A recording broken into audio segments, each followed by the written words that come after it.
on. How can I do that? How can I put it on loudspeaker? Well, I can Savages. hear. Yeah. Where do I get my loudspeaker thing from that I can't see it here? Let's have a look. Speaker. That says microphone.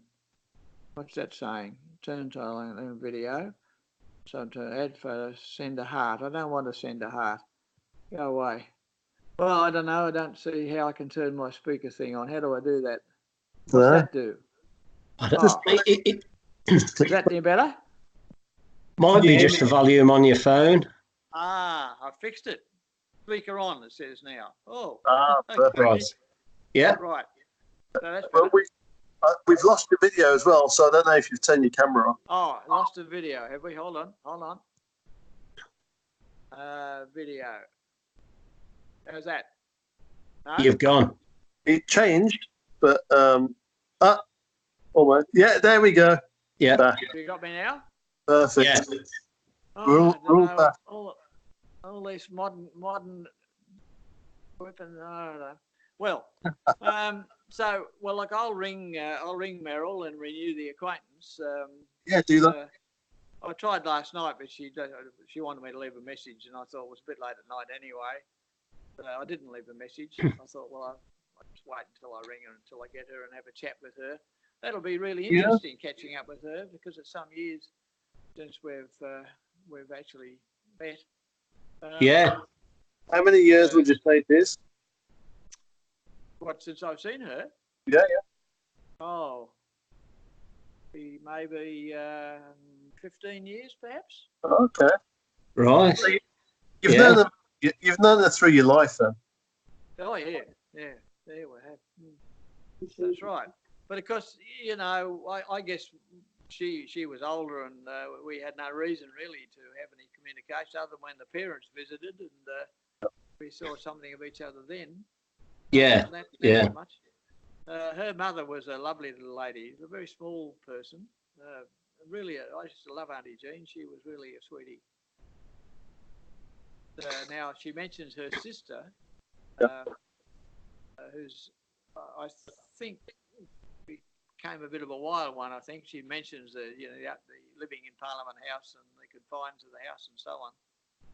I think life was a bit difficult for her when I think about it now as a child. I think she was born.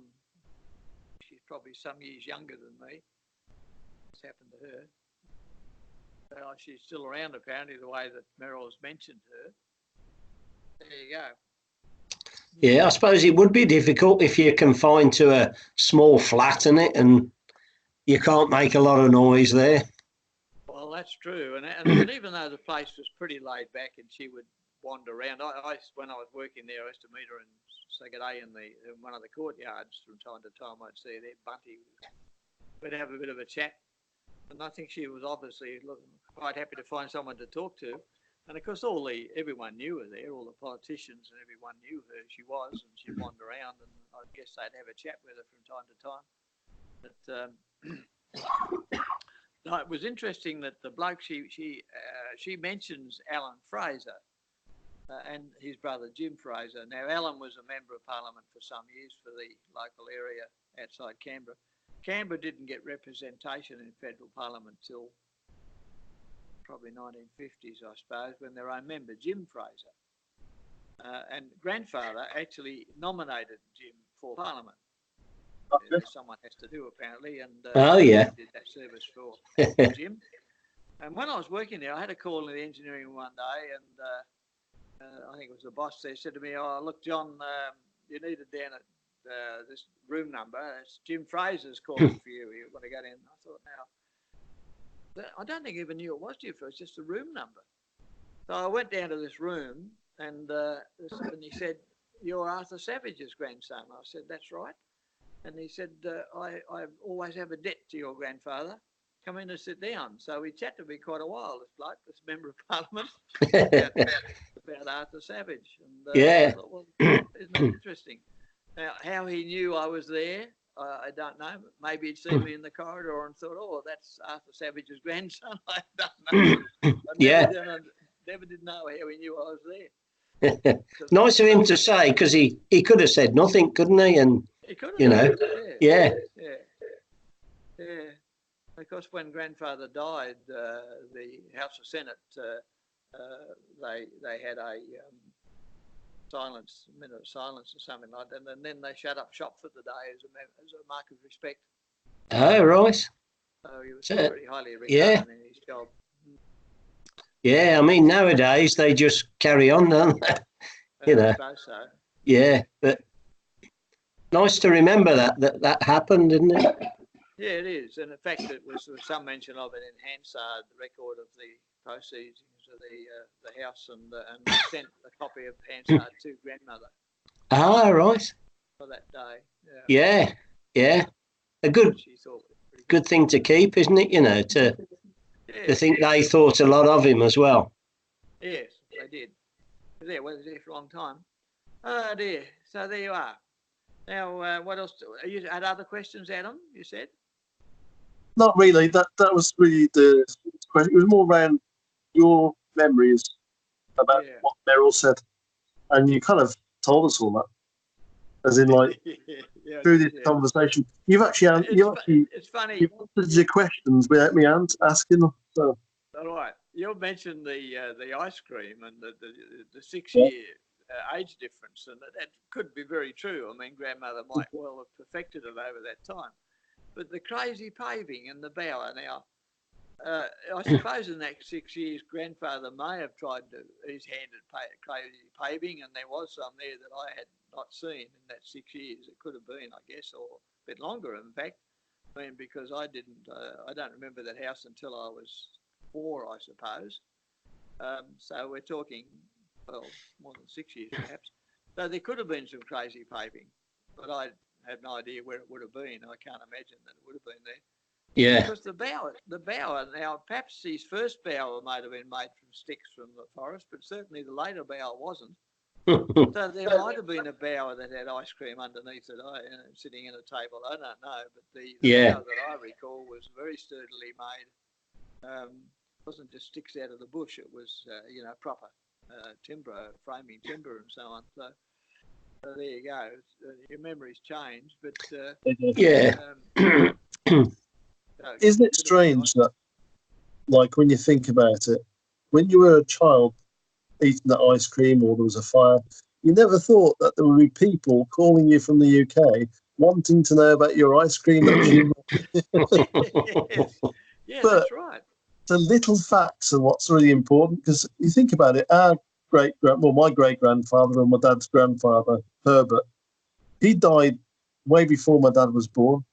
So we never had that sort of level of memory of somebody of that caliber. So when we found out you actually knew more his sister personally, it's amazing. The memory is just very interesting for us. Yes, yeah. It's rather strange of some memory mentioned in this backwards and forwards thing of a London accent. Yeah. Oh, yeah. Cockney or something. But certainly Arthur and Maud didn't have Cockney accents at all. No. I don't know. I wonder if they had some kind of English accent, though, because Meryl seems to suggest that she remembers them having an English accent. Yeah, and she says that she had trouble understanding them. I think she said something like that. Well, maybe. Maud was pretty softly spoken. But I don't could be that you were. Yeah. It could be that because you were living with them all the time, you grew up just used to their voices. But I rather think that any accent that I have is probably like theirs, but that might not be the case, because I guess I've had the rough edges knocked off, I suppose, around in my Aussie experience. I don't know. Yeah. It's just we were wondering what sort of accent Herbert might have had. In Birmingham, he would have had a completely different accent to the rest of the people.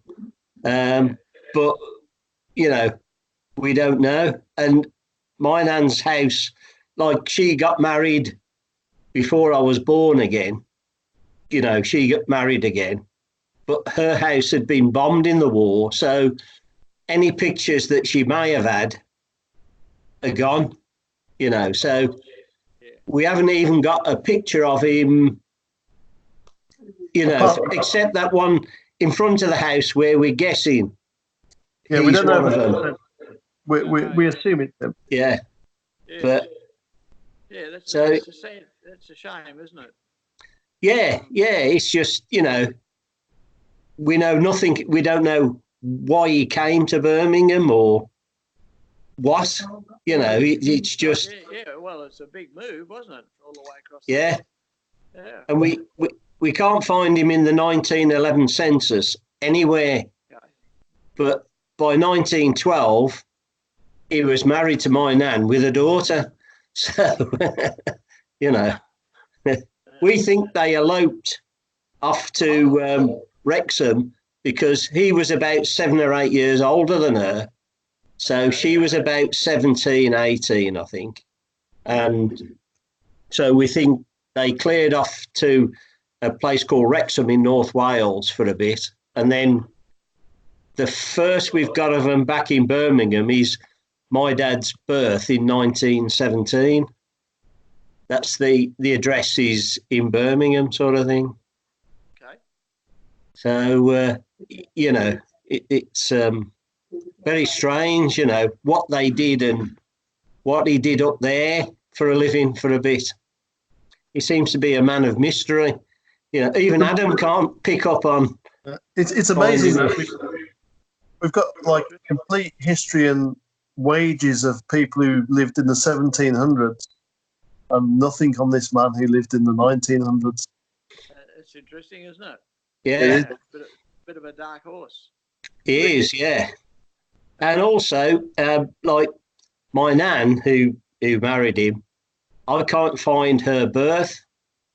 I can find who we think is a mother and what we think is a brothers and sisters all match a mother's maiden name, but she's not there. And I've tried misspelling and you know, so I actually knew her. So, you know, but She was there.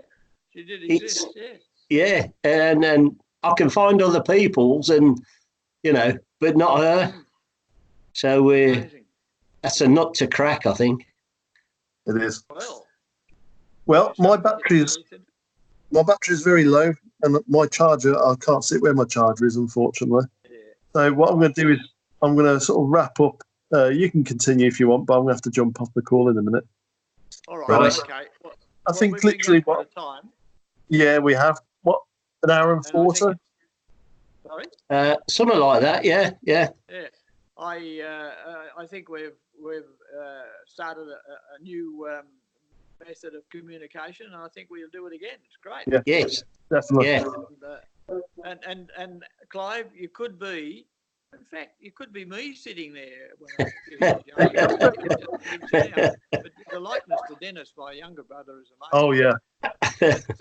But other folk have seen photos and point out that it certainly could be me a few years ago. Well, I lost a lot of features Yeah. after my surgery, and right. but I was a lot fuller in the face at one time rather than this skeletal old so and so now. You know. Right. All right. Well, Well, look, I've It's enjoyed you and this. your brother, Dennis. Thank you very much. I think this has been fun, and it'll be great to keep it up. And we'll get Wendy involved next time. Okay. And maybe even Nigel. We'll see. We'll see I what. wonder about Nigel. Yeah. You he's did never showing spoke quite to an Nigel, interest have in it all. Yeah, you've He's never getting a spoken bit to of- Nigel. Sorry? I said you've never spoken to Nigel. So. No. Is he's showing quite an interest in all this now? In fact, he's got an interest, but I think Yeah. the ones who are obsessed with it. Yeah.